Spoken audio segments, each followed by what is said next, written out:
Social inequalities and poverty are natural, but not the artificially created mass poverty and relative poverty. Neither is poverty a social shame, nor poor the cause of it. Let's discuss.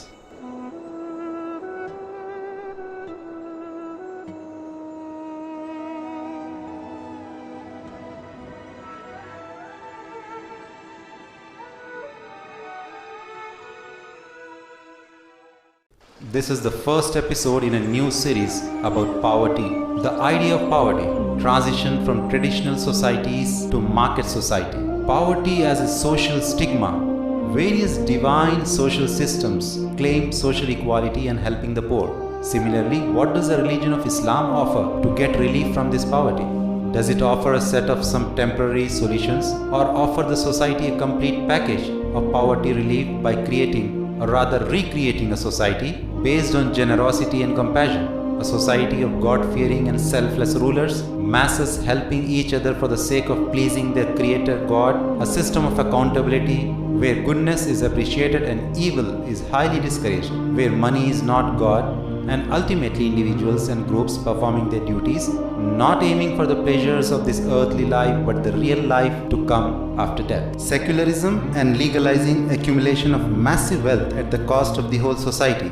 The rise of this wealth and freedoms, the freedoms which really don't benefit people, and then promoting selfishness and greed. These are the basis on which this market society is created. Then what did these elements do? They created a new human being with a new thought process and an obedient human being who would be given a place in the society to earn some money without due returns of his hard work, and absolutely no say in the way business would increase and share their profits. More so, this new human being, which we can call a future customer to this market economy, would end up nowhere in the ever increasing gap between the rich and the poor. The result, he is part of the system where work is created by business houses to pay a wage which will not be enough to quench his newly found thirst of being greedy and yearning for newly advertised material obsessions.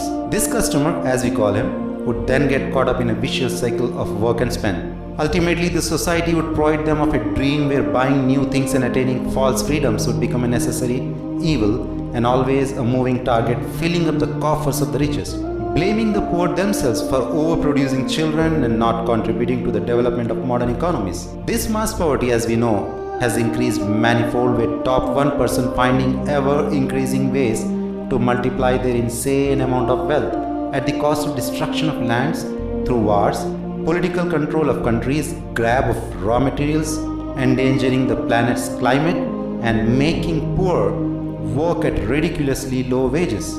This series discusses how the poor can get out of this burden of working long hours in most inhuman circumstances, and through an Islamic approach, how to protect the struggling working class and also alleviate the mass poverty stuck in this complex socio-political landscape. Historically, how this all happened? First, there was a creation of secular society. Secularism sought to mediate violently conflicting religious views by putting religions aside in working out arrangements to live together in peace. The result was loss of a common and a higher purpose for society.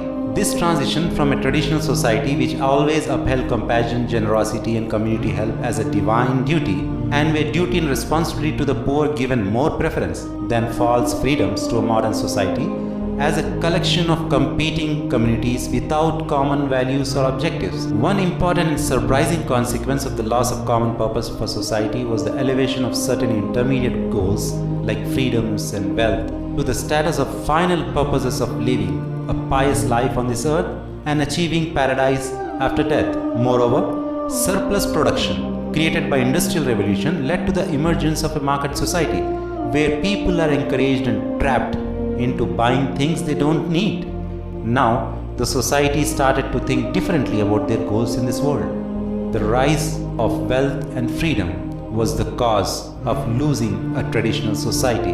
This idea that selfishness and greed are legitimate, take priority over social welfare, is unique to modern societies and not compatible with fundamental Islamic values or traditional societies which existed even among some European cultures. Similarly, the pursuit of wealth and luxury is harmful to spiritual development of a human being and is universally discouraged in all traditions. For example, the Creator Allah says in Holy Book Quran that excessive wealth can lead people to become rebellious. Allah says in Holy Book, should Allah expand the provision for His servants to its full extent, they would spread mischief on earth. But He sends down what He wills in due measure. Surely with regard to His slaves, He is all aware and ever watchful. In the next episode, we'll talk about the elements responsible for making mass poverty, like dismantling support structures of the poor and creating the mass poverty itself by the poor's fall in the eyes of the society.